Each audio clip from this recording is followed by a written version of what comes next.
아침 일라디오. 안녕하십니까. 오늘 아침 일라디오 아나운서 정은혜입니다. 운전면허증은 있지만 막상 도로에 나서기가 두려운 장롱면허인 분들 많으시죠. 이런 분들을 대상으로 불법 방문 도로 연수가 성행하고 있는데요. 강사가 직접 집으로 찾아와서 자차에 임시 브레이크를 달고 끼어들기, 주차 같은 실전을 가르쳐준다고 합니다. 그런데 이런 방문 도로 연수가 대부분 경찰청에 정식 등록되지 않은 불법이라고 하는데요. 2022년 180건이던 불법 도로 연수 단속이 지난해에는 400건을 넘었고요. 불법 사이트 폐쇄 건수 역시 2배 이상 늘었다고 합니다. 그만큼 수요도 공급도 활발하다는 뜻인데요. 이런 불법 연수에 쉽게 현혹되는 이유는 무엇보다 비용이 저렴하기 때문입니다. 합법적인 도로 연수 학원의 비용이 직장인이나 학생들에게는 만만치 않기 때문인데, 그렇다고 해서 검증이 안 된 강사에게 불법 연수를 받게 될 경우 운전을 제대로 배우기도 어렵고요. 사고가 날 경우 보험 적용이 어려워서 주의가 필요하다고 합니다. 운전대를 잡을 때 가장 중요한 게 언제나 안전인데요. 배우는 과정부터 안전을 뒷전으로 한 불법이 돼선 안 될 일이겠죠. 9월 15일 월요일, 오늘 아침 일라디오 출발합니다.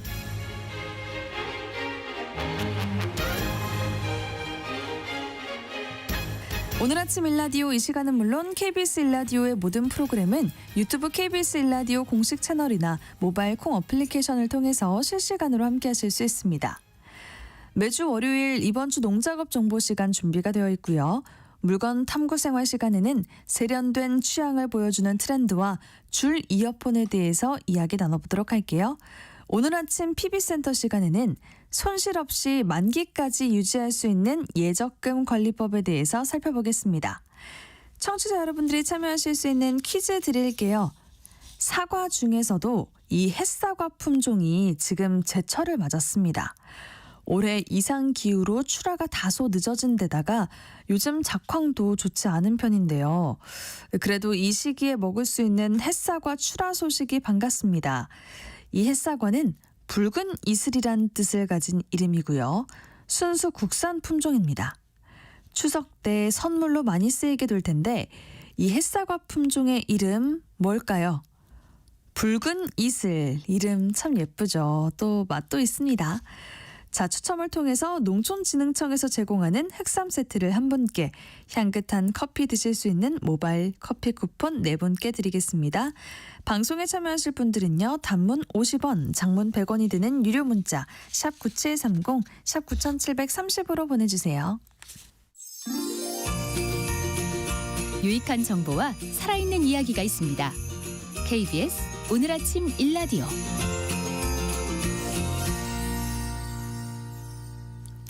이번 주 농작업 정보 시간입니다. 요즘 농업에도 인공지능과 스마트 기술이 본격적으로 접목되고 있는데요. 특히 청년이나 창업하는 농업인들에게는 경험 부족을 기술로 보완해 줄 수 있다고 합니다. 이런 기술 개발 관련 소식부터 함께 살펴볼게요. 농촌진흥청 대변인실 박승모 농촌지도관님 전화 연결되어 있습니다. 안녕하세요. 네, 안녕하세요. 네, 청년과 창업농가 지원을 위해서 기술을 육성하는 스마트팜 확산이 중요한 과제로 떠오르고 있다고요? 네, 청년 창업농 육성은 단순히 일자리 창출을 넘어서요. 농업의 지속 가능성과 식량 안보, 더 나아가 농업 경쟁력 강화와 직결되는 국가 전략인데요. 정부도 스마트팜 혁신 밸리를 조성하고 스마트 농업 육성 계획을 추진하면서 청년들이 농촌에 안정적으로 정착할 수 있도록 지원하고 있습니다. 네, 이번에 개발된 융합 모형이라는 게 있다고 합니다. 이게 어떤 거고 또 어떤 점이 특별한가요? 네, 이번 모형은 기존 시설을 최대한 활용하면서도 농업인이 필요한 기술을 골라 적용할 수 있도록 설계되었는데요. 단순히 기술을 모아둔 게 아니라 환경관리, 농작업 자동화, 에너지 최적화 같은 핵심 기술을 종합해 시너지 효과를 낼 수 있도록 만든 게 특징입니다. 인공지능이 기반이기 때문에 경험이 부족한 청년 농업인도 우수 농가 수준의 재배 환경을 구현할 수 있습니다.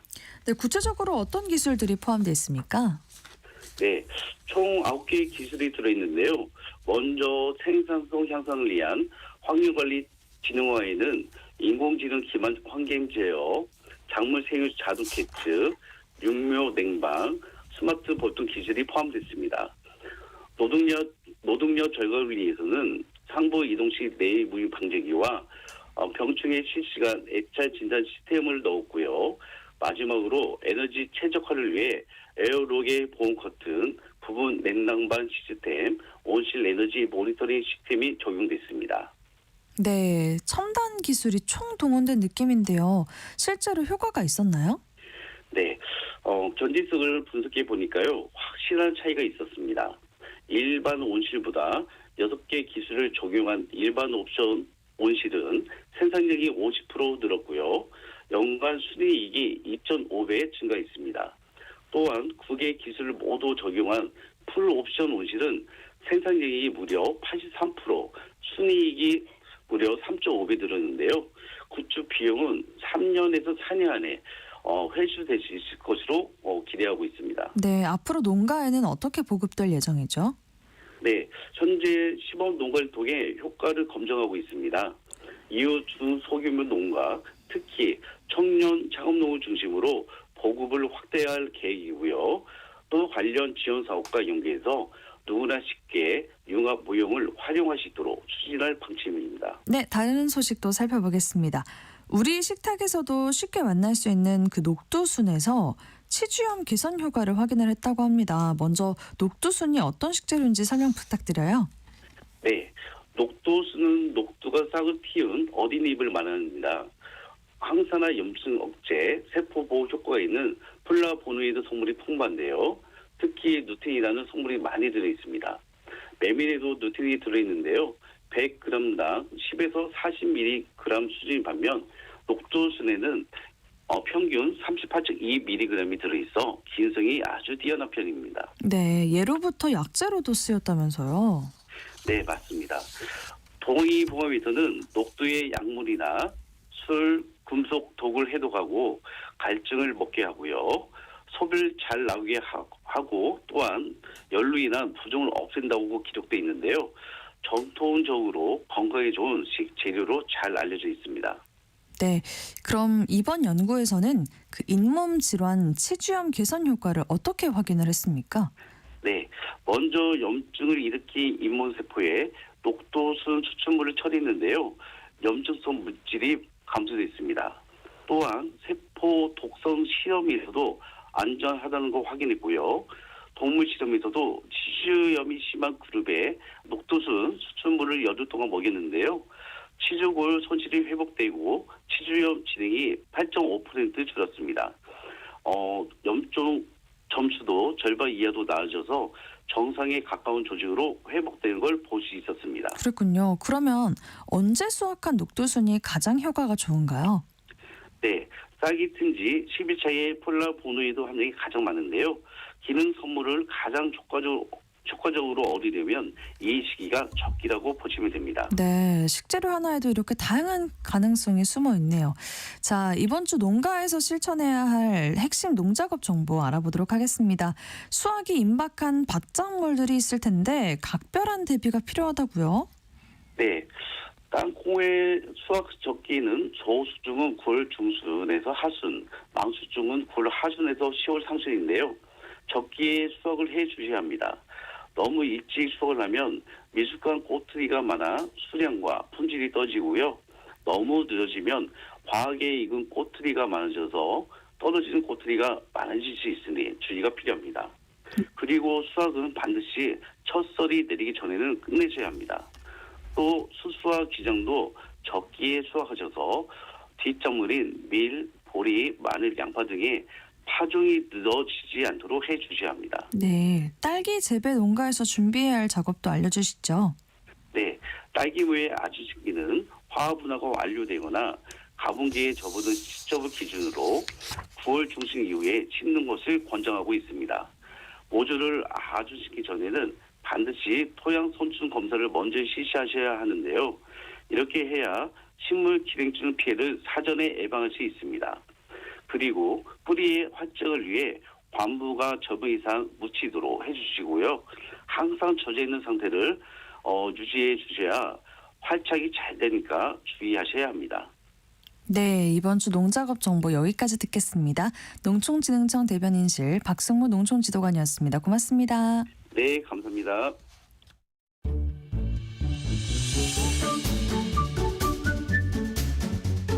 아침을 여는 기분 좋은 습관. KBS 오늘 아침 일라디오.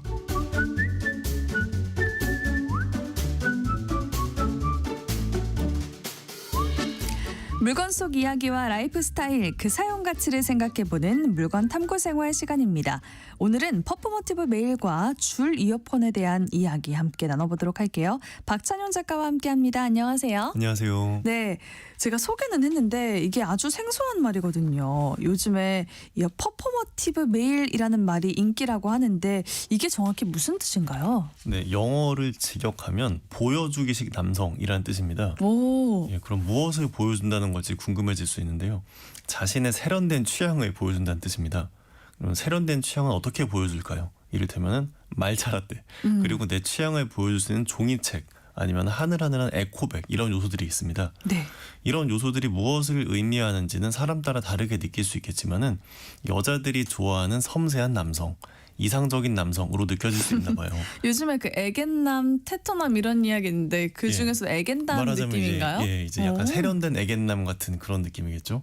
그래서 이런 모습을 띠는 남자들을 퍼포머티브 메일이라고 하는 것 같고요. 이미 영미권에서는 퍼포머티브 메일 대회 같은 것도 한다고 합니다. 그래서 어떻게 보면 여성에게 잘 보이기 위해서 남자들이 원래 자신의 모습과는 조금 다를 수 있는 조금 더 섬세한 모습을 만들어내는 거라고도 볼 수 있겠습니다. 오, 한 그루밍족, 애견남, 예. 그리고 퍼포머티브 메일 어떻게 보면은 다 같은 느낌이라고 봐도 될 것 같지 예, 않을까요? 그 여자에게 잘 보이려는 남자들의 노력이 이제 체화된 그런 거라고 볼 수도 있겠습니다. 그러니까 이게 자기 취향이 확실한 게 매력이 될 수 있는 것 같아요. 특별히 남자들이 이렇게 취향을 갖는데 신경을 쓰고 있나요? 그렇다고는 퍼포머티브 메일이 미국에서 유행한 말인데요. 한국에서도 슬슬 유행하고 있는 걸 보면은요. 한국에서도 미국과 비슷한 일들이 많이 일어나고 있는 것 같습니다. 실제로 제가 최근에 들은 20대 남성 친구들 중에서는 네. 그 데이트를 하거나 연애를 하는 여성에게 잘 보이기 위해서 심지어 내 성향의 일부를 숨기거나 이런 이야기도 들은 적이 있어요. 어떤 걸 숨기는 거예요? 그러니까 이를테면 내가 뭐 어떤 사회적인 관점을 갖고 있다든지 사회적 사안에 내가 어떤 의견을 갖고 있다든지 그런 것들을 이제 그 데이트하는 여성에게 숨기는 그런 경우가 있다고 최근에 실제로 들었습니다. 오, 그렇군요. 예. 오. 이게 인간관계 아니면 뭐 연인 관계가 중요한 거는 언제나 마찬가지일 텐데 이제는 남성들이 여성들에게 잘 보이기 위해서 자신의 취향을 드러내거나 아니면은 취향이 있어 보이게 하거나 아니면은 나의 성향 일부를 가린 그런 시대가 온 것 같습니다. 오, 그렇군요. 그런데 흥미로운 부분이 그렇게 퍼포머티브 메일의 주요 아이템 중 하나로 꼽히는 게 다름 아닌 그 줄 이어폰이라는 점입니다. 아, 줄 이어폰이요? 저도 예. 지금 사용하고 있잖아요. 예, 줄 맞아요. 이어폰. 요즘에 사실 무선 이어폰을 다들 쓰시잖아요. 맞습니다. 줄 이어폰 보기가 참 어려워졌는데 예. 왜 이 퍼포머티브 메일 물건 중에 하나로 줄 이어폰이 꼽히는 걸까요? 어떤 매체가 꼽았던 퍼포머티브 메일의 물건이라고 일컬어지는 물건들이 한 10개 정도 있습니다. 그런데 그 물건들의 공통점은 다 출시된 지 좀 시간이 지난 물건들, 최신형이 아닌 기기들이란 점입니다. 예를 들어 퍼포머티브 메일이라면 책은 말씀드렸던 것처럼 전자책이 아니라 종이책을 보고요. 음악은 스트리밍으로 듣는 게 아니라 LP로 듣습니다. 카메라 역시 요즘 다들 쓰는 스마트폰 카메라나 디지털 카메라를 쓰는 게 아니라 이제 옛날 필름 카메라를 사용하고요. 네. 그렇게 생각하면 요즘 유행을 넘어서 사실 일상화가 된 무선 이어폰이 아니라 상대적으로 옛날 방식엔 음악 출력기기인 줄 이어폰을 쓰는 것도 이해가 됩니다. 최신형 제품을 쓰는 게 아니라 약간 불편하더라도 옛날 감성이 있는 그런 물건을 쓰겠다. 그게 뭐 나란 남자야. 약간 이런 게 퍼포머티브 메일을 제안하는 섬세한 취향의 남성이라고 볼 수 있겠고요. 그 취향을 보여주는 물건 중에 하나가 줄 이어폰이라고 볼 수 있겠습니다. 아, 그렇군요. 지금 말씀해 주신 것 중에 지금 제가 두 가지를 하고 있어가지고 되게 재밌네요. 근데 이거는 뭐 보여주기식으로 생각한 게 아니라 그냥 이게 더 편해서 했었던 예. 건데 이게 아까 말씀해 주신 대로 감성적인 취향 취향 이렇게 말하니까 딱 이해가 될 것 같네요. 그죠. 최신형은 아닌 감성 취향이라고 생각하면 나름의 이해가 되죠. 그리고 또 줄 이어폰이 무선 이어폰보다 눈에 띄기는 하잖아요. 착용을 했을 때. 맞아요. 그래서 줄 이어폰은 멀리서도 하고 있다는 게 눈에 보이는데 무선 이어폰은 가까이 다가가야 사실 이어폰을 하고 있다는 걸 알 수 있으니까요. 저만 해도 뭐 집에 가는 길에도 누군가 모르는 사람한테 저한테 말을 거나 아니면 혼잣말 하나 싶었는데 가까이 다가가더니 무선 이어폰으로 통화를 하는 그런 모습을 여러 번 본 적이 있었습니다. 그렇죠. 예. 근데 그런 걸 보면 이제 나도 이제 나이가 들어서 이런 것도 잘 모르고 있구나 이런 생각이 들 때가 있습니다. 무선 이어폰 안 쓰세요? 저는 쓴 지 얼마 안 됐습니다. 아, 그래요? 예. 근데 이게 무선 이어폰이 정말 티가 나지 않아서 저 사람 왜 길 가면서 혼잣말을 저렇게 하지? 이럴 때가 있어요. 근데 무선 이어폰이 사실 더 편리한 거는 맞는데 줄 이어폰을 쓰는 이유는 네. 뭐 때문일까요? 꼭 뭐 때문이라고만 할 수는 없는 것 같습니다. 그래서 제가 이 이야기가 좀 궁금해서요. 제가 아는 20대 분들께 좀 연락을 드려서 줄 이어폰을 쓰시는지 안 쓰시는지, 줄 이어폰을 왜 쓰시는지에 대해서 물어본 적이 있었습니다. 아, 그래요? 예, 그랬더니 생각보다 많은 분이 실제로 줄 이어폰을 쓰고 계셨고, 그리고 그들의 말은 나는 뭐 때문에 줄 이어폰을 쓰는 게 아니다. 나는 사실 좀 알쏭달쏭한 말로 요약할 수 있습니다. 멋을 위함이면은 뭐 헤드폰이나 예. 아니면은 뭐 무선 이어폰이 네. 더 맞지 않을까 싶긴 해요. 근데 또 이제 아까 말씀 주신 것 같은 약간 애견남으로 대표되는 좀 그런 섬세한 느낌이에요. 남성의 모습을 보여주기 위해서는 이제 이렇게 귀 앞으로 쭉 떨어지는 그 줄 이어폰의 모습을 보여줄 수도 있을 것 같습니다. 네. 그래서 그들이 말하는 줄 이어폰의 장점은 사실 기성세대인 저 같은 사람에겐 되게 그냥 당연한 얘기였는데요. 세 가지가 있었습니다. 일단 가장 중요하다고 말씀하시는 것이 배터리 수명입니다. 예, 당연한 말이지만은 모든 전자제품은 배터리로 인해 결과적으로 소모품이 되는 면이 있고요. 무선 이어폰이라도 마찬가지입니다. 아무리 좋은 무선 이어폰이어도 계속 쓰다 보면 배터리 수명 자체가 줄어들겠죠. 네. 배터리 수명 자체가 줄어드니까 점점 더 사용성이 떨어지고요. 그리고 실제로 쓰시는 분들의 이야기를 들어보니까 특히 좀 곤란할 때가 좌우 유닛의 배터리 수명이 달라질 때라고 하더라고요. 맞아요. 예, 그래서 똑같이 충전을 하고 나가도 듣다 보면은 한쪽만 먼저 꺼지고. 예, 그러면 좀 불편하잖아요, 아무래도. 그런 게 불편한 줄 이어폰으로 넘어갔다는 분들이 좀 있었습니다. 그리고 가격 역시 중요한 요소입니다. 이제 뭐 요즘 많이 나오는 이제 전자제품 회사에서 나오는 무선 이어폰은 사실 1-20만 원을 호가하는 걸 넘어서 뭐 고가 브랜드에 따라서 더 비싼 것도 많이 있습니다. 네. 사실 이게 좀 부담스러운 가격이긴 하죠. 하지만 이제 줄 이어폰의 경우에는 요즘 많이들 가시는 그 저가형 생활용품 매장에서는 뭐 10,000원 정도에 살 수 있고 네. 등등 이제 뭐 대형 가전제품 회사에서 만드는 걸 사도 뭐 2-3만 원 정도로 살 수 있으니까 상대적으로 저렴한 가격으로 구입이 가능합니다. 그리고 의외의 줄 이어폰의 매력으로 젊은이들이 꼽은 것 중에 하나가 통화 품질이었습니다. 이제 무선 이어폰 같은 경우에는 내가 착용하는 자세에 따라서 마이크가 잘 안 들릴 때가 있대요. 네. 예, 그래서 뭐 누워서 통화를 하거나 이러면 내 목소리가 잘 남에게 안 들리는데, 그리고 지하철 같이 무선 이어폰을 쓴 사람이 여러 명 있는 곳에 가게 된다면 혼선도 있다고 하더라고요. 근데 줄 이어폰 같은 경우는 지금 말씀드린 잘 들리지 않거나 혼선이 있거나 이런 식의 요소에서 완전히 자유롭습니다. 그렇기 때문에 이렇게 저같이 기성세대가 듣기엔 상식적인 이야기 아니면 네. 의외의 이유들로 많은 젊은이들이 여전히 옛날 방식의 줄 이어폰을 쓰고 있는 것 같습니다. 그 줄 이어폰을 쓰는 이유 중에 아까 가격 말씀하셨잖아요. 예. 근데 그 줄 이어폰 가격도 굉장히 천차만별이죠? 맞습니다. 그 이어폰 같은 음악 출력 기기는 일종의 스피커인데요. 네. 스피커는 그렇지 않아도 말씀대로 가격 편차가 굉장히 큰 품목 중에 하나잖아요. 그래서 스피커만 해도 누구나 손쉽게 살 수 있는 몇천 원짜리 스피커가 있는 반면에 하이엔드 오디오를 들을 때 쓰는 뭐 수억 원짜리 그런 스피커도 있죠. 이어폰도 마찬가지입니다. 뭐 편의점이나 할인점에서 쉽게 구할 수 있는 저렴한 이어폰이 있는 반면에 전문 음악인이나 뭐 매니아들 아니면 각종 첨단 기술이 들어가서 여전히 그 줄 이어폰 중에 뭐 이를테면 100만 원이 넘거나 이런 식의 이어폰들이 있습니다. 그러니까 이를테면 뭐 실제 음악인들이 콘서트 중에 사용하거나 그런 식의 굉장히 섬세한 이어폰들이 있잖아요. 네네네. 그런 거는 여전히 되게 비싸더라고요.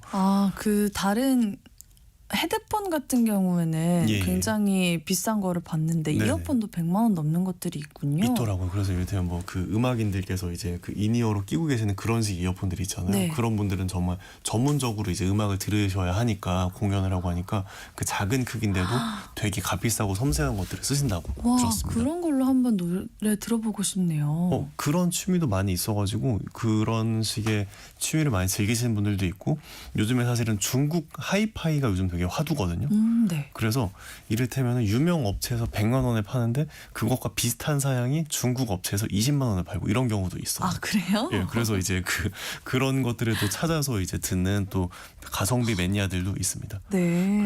그래서 줄 이어폰이 더 저렴한가 아닌가라는 질문에서 요약해서 답을 한다면은 전반적으로는 줄 이어폰이 더 저렴한 편이라고 할 수 있지만은 절대적으로 유선이라는 방식 때문에 더 저렴해지지는 않는다고 생각해 볼 수도 있습니다. 그리고 요즘에는 무선 이어폰도 사실은 편의점 같은 데 가보면 줄 이어폰 못지않게 저렴한 게 많이 있거든요. 그렇더라고요. 맞아요. 저도 보고 신기했어요. 예. 그래서 어떻게 생각하면은 줄 이어폰과 무선 이어폰을 가격으로 가늠하는 세상이 이제 좀 지난 것 같기도 합니다. 하지만 저렴한 줄 이어폰이라면은 저렴한 무선 이어폰에 비해서 조금 더 낫다고 볼 수 있을 것 같은데요. 저렴한 무선 이어폰이라면 배터리 등등 여러 제품의 성능이 줄어들 테니까요. 둘 다 저렴한 이어폰인데 출력 방식만 줄과 무선으로 다르다면은 저렴한 줄 이어폰이 조금 더 믿음직스럽게 오래 쓸 수 있겠다라는 정도의 생각은 해볼 수 있겠습니다. 그래서 이렇게 가격도 천차만별이고 또 이어폰 사려고 매장에 가면은 종류가 굉장히 많아서 맞아요. 어떤 걸 골라야 할지 정말 어렵더라고요. 보통 사람들은 그럼 어떤 이어폰 쓰는 게 좋을까요? 저라면은 사실은 그 대형 가전제품 제조사의 기본 이어폰을 사실은 좀 많이 추천하거든요. 그냥 기본 이어폰이요? 예, 큰 관심이 없는 분들한테. 네. 그래서 왜냐면은 그런 식의 대형 회사에서 만드는 이어폰들이 성능이 결코 나쁘지 않습니다. 이를테면 이제 스마트폰을 많이 쓰는 지금 제조사는 지금 일반적으로 판매하는 유선 이어폰을 만들기 위해서 연구만 3년을 했다고 합니다.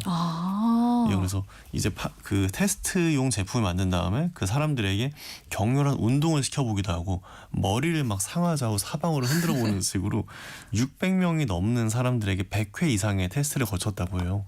그래서 그 회사의 이어폰은 가격에 비해서 음질이 좋다라고 정평이 많이 나 있습니다. 네. 그래서 꼭 이제 제가 특정 어느 회사를 지칭하지 않아도 우리가 많이 알고 있는 대형 글로벌 제조사들의 제품들은 이미 상당 부분 시장과 시간의 검증을 받은 제품입니다. 근데 또 나는 음악을 무척 좋아한다. 아니면 나는 이어폰이라는 기기로 다양한 음악을 듣는 걸 좋아한다. 이런 분들이 계실 수 있죠. 네. 그런 분들은 자기 취미와 기호에 따라서 조금 더 고가품의 여러 가지 기계를 자기 기호 따라 구입해서 즐기면 그만입니다. 하지만 이를테면은 100원 하는 물건과 1000원 하는 이어폰이 있다고 해서 1000원짜리 이어폰이 10배 더 좋은 건 아닙니다.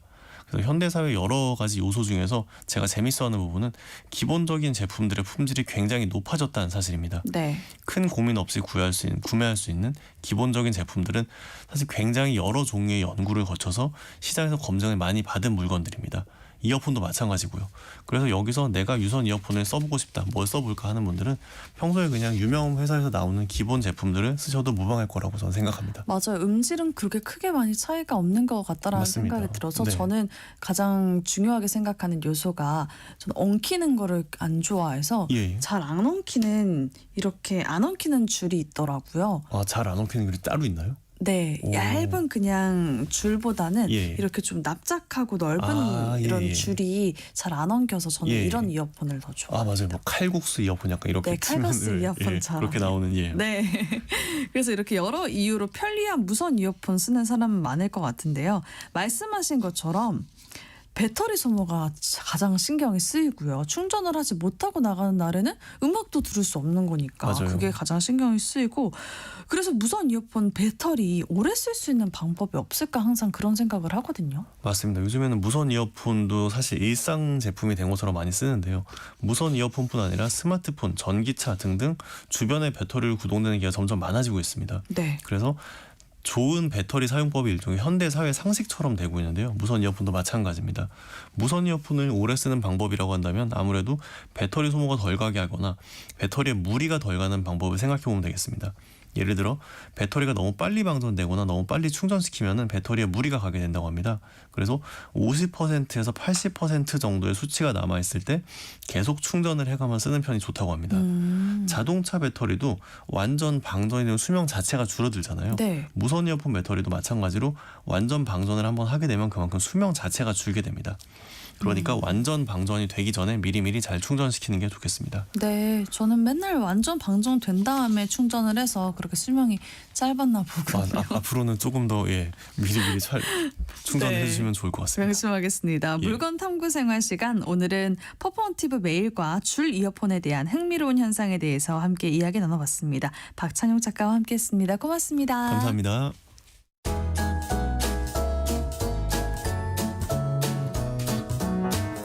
상쾌한 하루의 시작. KBS 오늘 아침 일라디오.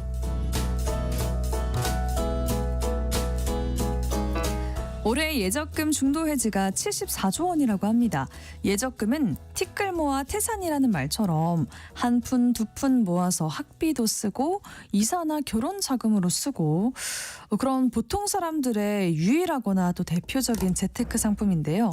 손해를 보면서도 중도 해지를 하는 건 그만큼 어렵다는 이야기일 텐데 오늘 아침 PB센터 시간에는 예적금 관리에 대해서 말씀 나눠보겠습니다.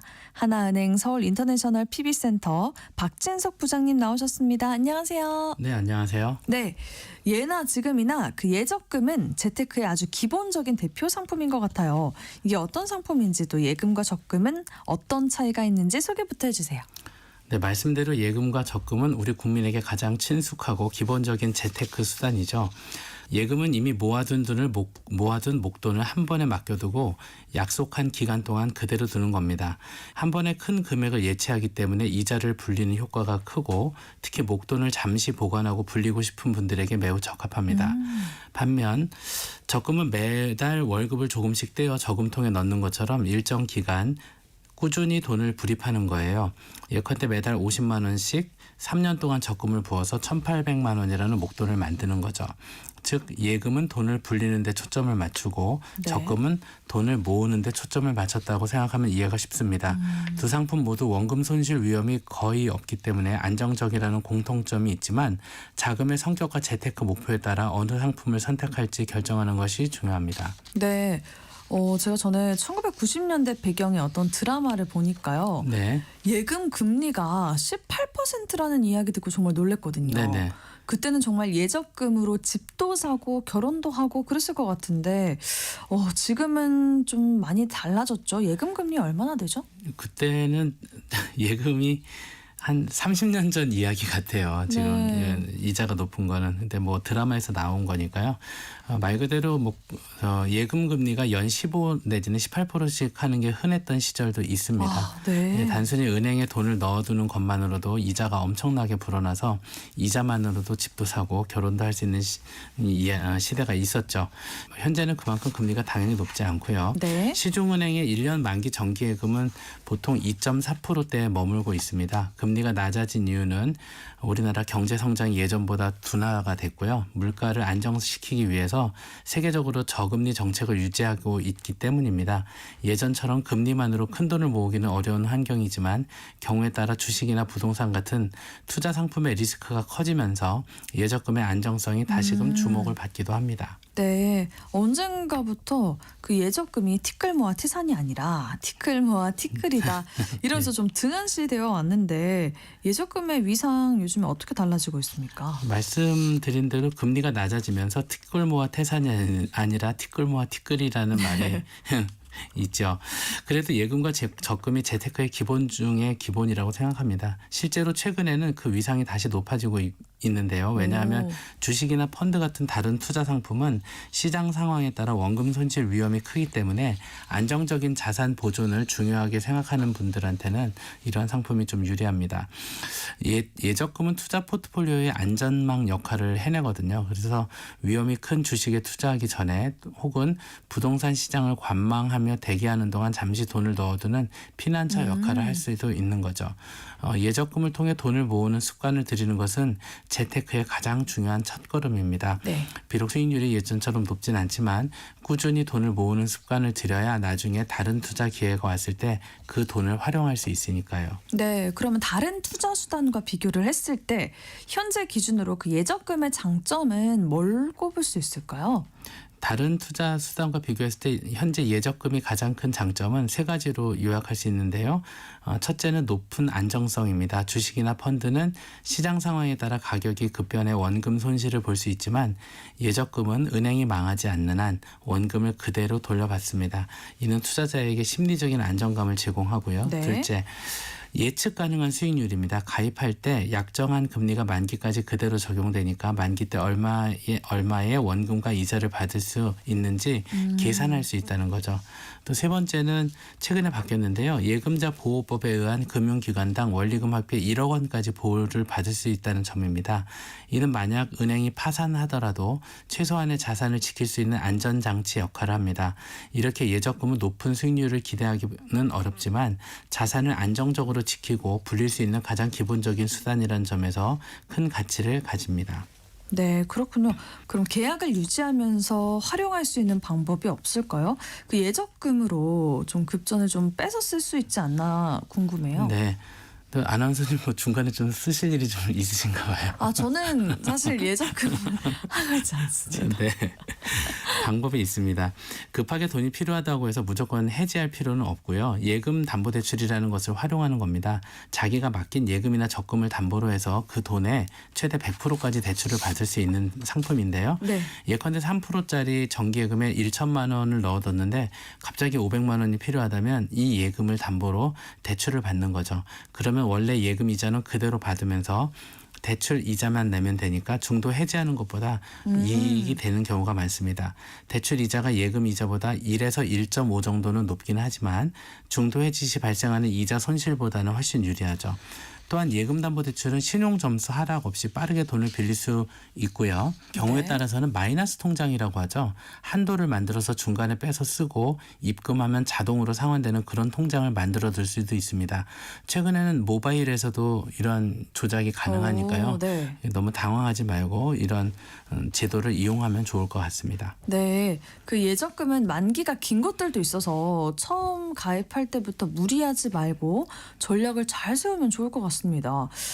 직장 초년생, 중장년층 또 가입자에 따라서 활용 목적에 따라 전략을 좀 세워야 할 것 같아요. 네, 예적금도 자신의 재무 상황과 목표에 맞게 전략을 잘 세워야 되는데요. 이제 막 돈을 모으기 시작하는 사회 초년생이라면 목돈 마련을 위해 적금이 더 적합하겠죠. 매달 일정 금액을 꾸준히 저축하는 습관을 들이고 이 돈을 5년, 10년 뒤에 결혼 자금이나 내 집 마련 자금으로 활용하는 겁니다. 반면 어느 정도 자산을 모은 중장년이라면 이미 가진 목돈을 굴려하니 예금이 더 알맞을 수 있습니다. 네. 만기 분산 전략을 좀 가지면 좋은데요. 한꺼번에 큰 돈을 3년 만기 예금을 묶어두기보다는 1년 만기 예금을 여러 개 쪼갠다든지 6개월, 1년 6개월 이런 식으로 만기를 쪼개는 것이 목돈 사용에는 더 유리하다 이렇게 말씀드리겠습니다. 네. 예적금 가입할 때 꼭 체크해야 할 사항 뭐가 있을까요? 아까 말씀드린 대로 만기 설정이 좀 중요합니다. 이거 꼭 언제 써야 될지에 대해서 미리 생각해보고 3년, 5년짜리 장기 상품에 가입하면 나중에 돈이 필요할 때 곤란해질 수가 있어요. 생각 네. 없이 가입하면. 그쵸. 그래서 이 돈을 언제 쓸지 먼저 생각하고 기관에 맞춰서 만기를 정하는 것이 좋습니다. 그리고 우리 우대금리 조건을 좀 잘 살펴봐야 되는데요. 네. 보통은 주거래은행 한 군데만 거래하는 것이 유리하다 이렇게 알려져 있는데 그때 좀 금리 조건이 많이 다르거든요. 은행마다. 네, 그러니까 네. 조금 발품이라기보다는 요즘 인터넷을 하니까 손품을 좀 손품 팔아서. 사시는 것이 좋습니다. 경우에 따라서는 특히 이제 작은 금융회사나 지방은행에서는 그 금리 조건을 파격적으로 일주일간 더 드리는 그런 조건이 있거든요. 네네. 그렇게 가입하고 또 아까 말씀드린 대로 금융회사당 1억 원까지 이제 원금 보장이 되니까 좀 나눠서 하는 것도 좋은 방법 같습니다. 네, 그 금리 인하기엔 특히 예적금 매력이 더 떨어지잖아요. 네. 근데 고객들 입장에서는 대출 금리는 잘 안 떨어지고 예금 금리는 낮은데 더 빨리 떨어진다. 이런 이야기를 하면서 불만이 많더라고요. 그건 왜 그런 걸까요? 금리 인하기에는 대출 금리는 잘 안 떨어지고 예금 금리는 빨리 떨어진다고 해서 많이 답답해를 네. 하시는데요. 은행 입장에서는 대출을 해주는데 들어가는 자금 조달 비용이나 리스크를 고려하기 때문에 금리를 빠르게 낮추기는 좀 어렵습니다.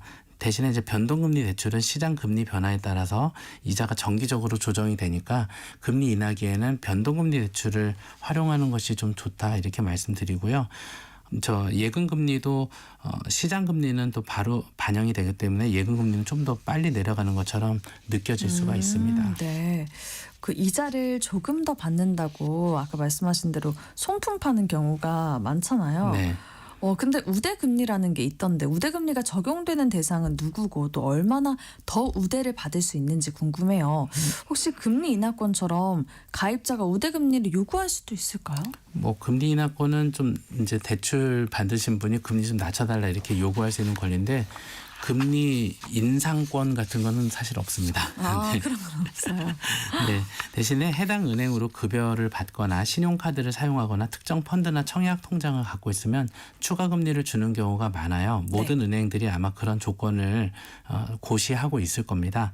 대출거래 고객의 경우에는 아까 말씀드린 금리 인하권이 있지만 뭐 금리 인상권 중간에 올리는 거는 없다. 대신에 가입할 때 예금금리가 언제 어떤 조건으로 더 금리를 받을 수 있는지는 챙겨보는 것이 굉장히 유리하죠. 그렇군요. 금리 변동에 따라서 가입자들은 어떻게 대응할 필요가 있을지도 궁금해요. 지금 금리가 계속 내려가고 있는 추세는 맞습니다. 네. 작년만 해도 한 3.5% 정도 정기예금을 했었는데 올해 이번 주 아까 말씀드린 대로 한 2.4%, 2.45%밖에 안 되거든요. 1년짜리 정기예금이. 이런 시기에는 금리가 떨어질 때는 단기 상품을 하는 게 유리할까요? 장기 상품을 하는 게 유리할까요? 금리가 떨어질 때는 단기가 낫지 않을까요? 그건 이제 대출 받을 때. 대출 때요. 그러니까 예금하시는 분들은 높은 금리를 내가 3년간 보장받는 게 더 유리하죠. 네. 그래서 그런 점에 차가 나면은 그런 상품들을 좀 찾는 게 고객들한테는 더 유리합니다. 예컨대 1년 뒤에는 금리가 더 낮아질 것으로 예상된다면 지금의 높은 금리를 2년 또는 3년 만기 예금에 묶어두는 거죠. 예상치 못한 상황에 대비해서 짧은 만기의 상품에도 일부 자금을 묶어두는 것도 좋지만요. 금리 변동이 잦을 때는 예금이나 적금 외에 채권 같은 상품에도 관심을 가져볼 필요가 있는데요. 네. 채권은 금리 하락기에 가격이 오르는 경향이 있어요. 예컨대 뭐 국채 10년짜리 채권을 산다면 금리가 내려가면 이 채권의 가격은 좀 올라가게 돼요. 그럼 중간에 매도할 수도 있으니까 재테크 측면에서는 좀 유리합니다. 최근에는 많이 판매되는 상품은 5년 동안 3.3에서 3.4% 연 금리를 확정하는 그러한 상품의 판매도 좀 많이 늘고 있습니다. 이러한 네. 상품 가입하면 굉장히 좀 유리하겠죠. 네, 이달부터 예금자 보호 한도가 1억으로 상향이 되는데 고금리를 주는 금융권으로 이동할 가능성이 제기가 되어 왔습니다. 그럼 돈의 이동이 나타나고 있는 겁니까? 네, 고객들 사이에서는 더 이상 큰 은행에만 돈을 넣어둘 필요가 없겠네라는 인식도 있죠. 왜냐하면 1억 원이니까요. 한 네. 금융회사당 뭐 본인 자산이 5억 원이라면 예전에는 5천만 원이니까 10군데의 금융회사를 찾아다니면서 예금을 했어야 되는데 네. 지금은 5군데만 찾아다니면 되니까 굉장히 돈을 옮기는 그런 행위가 좀 쉬워졌다 이렇게 말씀드리죠. 그리고 좀 작은 규모의 은행이나 또 저축은행 같은 곳도 1억 원까지 상향되니까 고금리 예금을 좀 찾아서 이동하는 그런 경향도 늘어났습니다. 네, 그렇군요. 그 금리를 많이 줄 때 가입을 하고 또 가입한 예적금을 오래 유지하는 게 결국 이자를 극대화하는 방법일까 싶은데 이 가입자들이 예적금을 잘 유지할 수 있는 노하우 뭐가 있을까요? 예적금은 단기적인 수익률보다는 꾸준함이 중요한 상품이니까요. 꾸준히 돈을 모아 목돈을 만드는 즐거움을 느껴보시길 바랍니다. 네, 오늘 아침 PB센터 시간 예적금 가입과 유지 노하우에 대해서 알아봤습니다. 하나은행 서울인터내셔널 PB센터 박진석 부장님과 함께했습니다. 고맙습니다. 감사합니다. 네, 오늘 퀴즈 정답은 홍로였습니다. 상품 받으실 퀴즈 당첨자는 중복 당첨 여부 확인 후에 홈페이지에 게시해 놓을게요. 오늘 아침 일라디오 지금까지 아나운서 정은혜였습니다. 모두 좋은 하루 보내세요.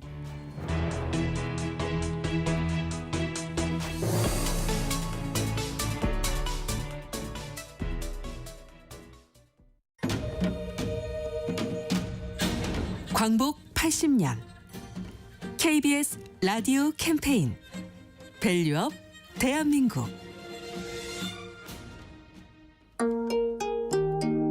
안녕하세요. 국가유산 수리기술자 김도래입니다. 저는 아픈 문화재를 고쳐주는 문화재 의사라고 할 수 있습니다. 이 전통 미술을 하는 사람들이 여자들이 좀 많지가 않기 때문에 서러움 같은 게 좀 사실은 있긴 있었어요. 불쌍히 개금을 한다든지 아니면 단청을 한다든지 그런 거는 여자가 할 수 없는 영역이었었거든요. 그래서 사찰에서도 쫓겨난 적들도 있고 그렇지만 제가 그런 고통이나 힘든